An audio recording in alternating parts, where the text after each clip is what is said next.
Jadi beliau ini Abbas sesibuk-sibuknya itu masih berpikir investasi. Saya boleh sibuk nggak dapat semua hadis Nabi, tapi anak saya mesti mendapatkan yang luput dari saya.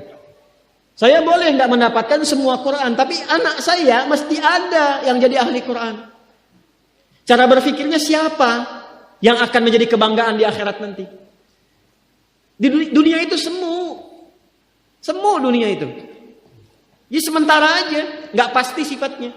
Perbedaan status sosial itu hanya istilah-istilah yang disematkan manusia saja. Ini kaya, ini miskin, ya kan? Yang ini punya jabatan, yang ini biasa-biasa. Itu istilah manusia. Toh pada akhirnya semua kembali ke tempat yang serupa. Dan menariknya begini, yang kaya, yang punya jabatan, tetap di akhir hidupnya pengen punya gelar yang sama dengan yang miskin. Atau dengan yang disebut miskin. Maaf kalau ada orang disebut miskin meninggal, di papan nisannya ditulis apa? Di papan nisannya ditulis apa? Almarhum. Yang kaya juga kan pengen sama disebut almarhum. Iya kan? Tuh. Jadi nggak ada bedanya setelah berpulang itu. Perbedaan itu hanya di amal saja. Itu poinnya. Maka kalau ada yang mengharapkan orang tua, cita-cita membanggakan anak di dunia, boleh-boleh saja, tapi patut diingat itu sementara. Anda silahkan sekarang sekolahkan setinggi-tingginya. S1, S2, S3, S4, kerupuk 3, silahkan. Mau dalam negeri, luar negeri, mau di Nagreg, mau di California, mau di Chicago, di Chicago, di Singapura, silahkan. Itu pilihan. Tapi saya cuma mau katakan begini, itu sementara. Dan persaingannya tidak istimewa. Karena janganpun Anda yang beriman, yang belum beriman pun bisa melakukan itu. Apa yang dikira yang hebat matematika itu anak Anda saja. Anak orang lain pun bisa. Halo? Apa Anda kira yang jago fisika itu anak Anda saja yang beriman? Yang belum beriman pun bisa. Ya. Jadi perlombaannya itu rata semua. Dan gak ada yang istimewa. Kadang-kadang bingung ya, kenapa sih yang di dunia itu terlalu diistimewakan gitu? Mengistimewakan yang hilang itu gak ada kerjaan. Mengagungkan yang hancur, yang sifatnya fana, rasanya biasa. Apa yang mau dibanggakan sih? Dan yang paling menarik tuh begini, ketika meninggal, gelarnya pengen sama dengan yang dianggap ringan atau rendah status sosialnya itu. Tadi kalau orang miskin meninggal gelarnya apa? Ternyata yang kaya pun pengen sama almarhum juga. Kalau rakyat yang meninggal di papan nisannya ditulis apa? Almarhum. Ternyata pejabat juga pengen begitu, sama juga. Saya belum pernah dengar nanti kalau saya meninggal tulis gelarnya Almaun ya. Gak ada. Tetap almarhum juga. Jelas ya?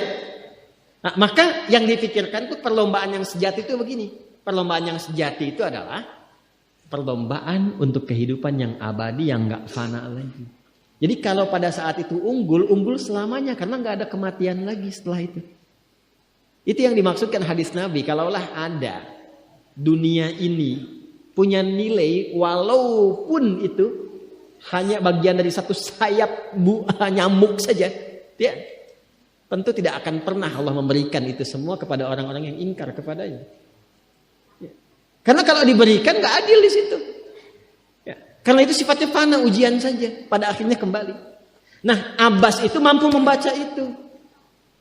Ini kehidupan sejak di zaman jahiliyah loh. Awas ya. Jadi risalah Islam itu membimbing pengikutnya, umatnya untuk berpikir lebih cerdas. Ini visioner. Makanya jadi muslim itu mesti cerdas. Beriman itu membuat Anda lebih pintar. Saya tanya begini ya, maaf ya. Sekali lagi mohon maafkan saya kalau perumpamaan ini kurang menyenangkan. Kalau ada yang abadi dengan yang sementara, Anda pilih yang mana? Masa? Sholat itu untuk yang abadi atau yang sementara? Abadi. Baik. Mobil itu untuk yang abadi atau yang sementara? Pilih yang abadi apa sementara?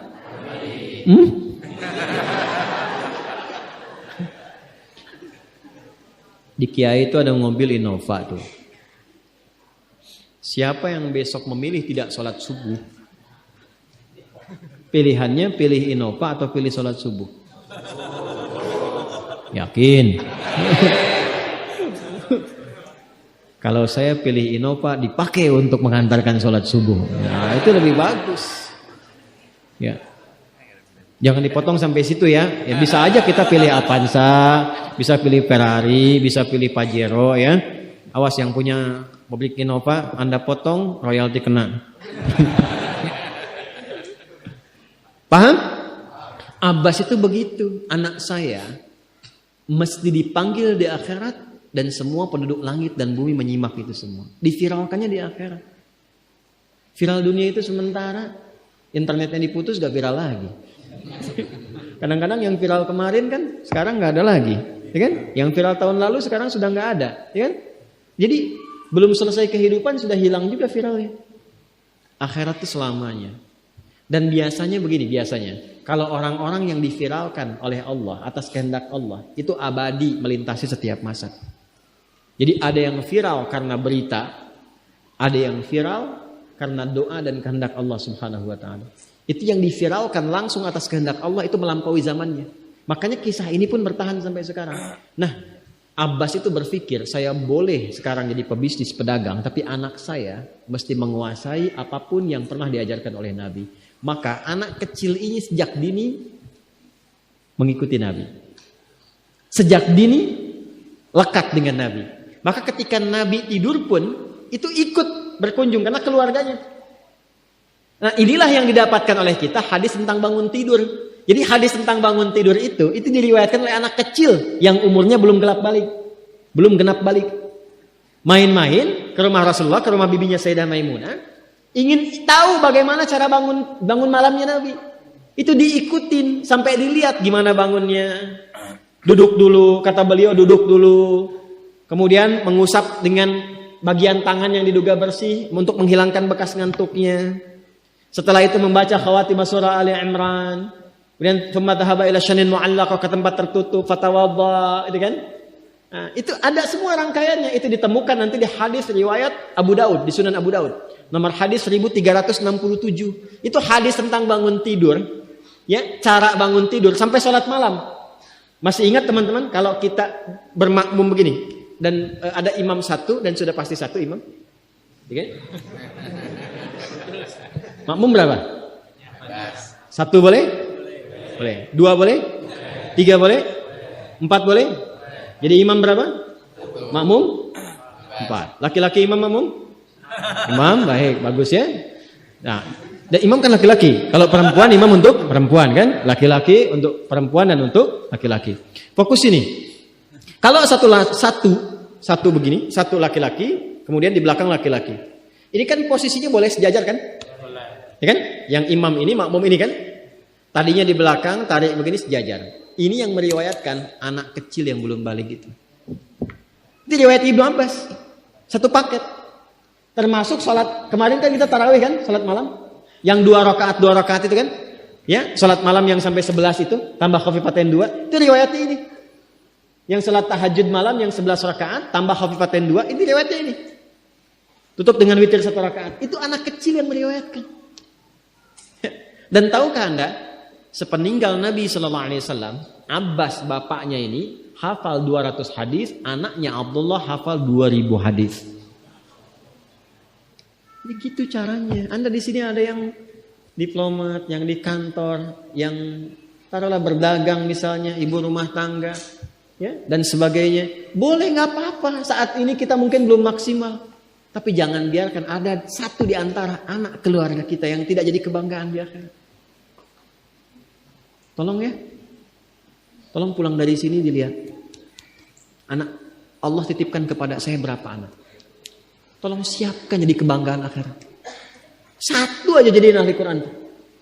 Untuk pelita di rumah tuh, penghilang kesedihan, penghilang kegelisahan, mendatangkan semangat. Itu demi Allah saya katakan, gak ada yang paling indah kecuali saat ayah pulang ke rumah.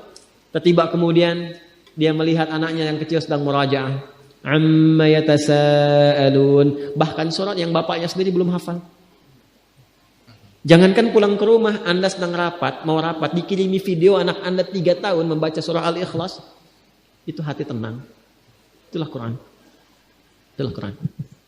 Maka belajar dari Ibnu Abbas ini, apa yang terjadi ketika orang tua mampu memfasilitasi anaknya demikian, sekalipun orang tuanya tidak mencapai apa yang diraih oleh anak, tapi orang tua mewarisi setiap pahala yang dihasilkan dari anak itu. Karena itulah setiap hadis yang diriwayatkan oleh Abdullah kecil ini, Ibnu Abbas, maka semua doa tersambung bukan hanya untuk beliau, tapi juga untuk keluarganya, untuk orang tuanya.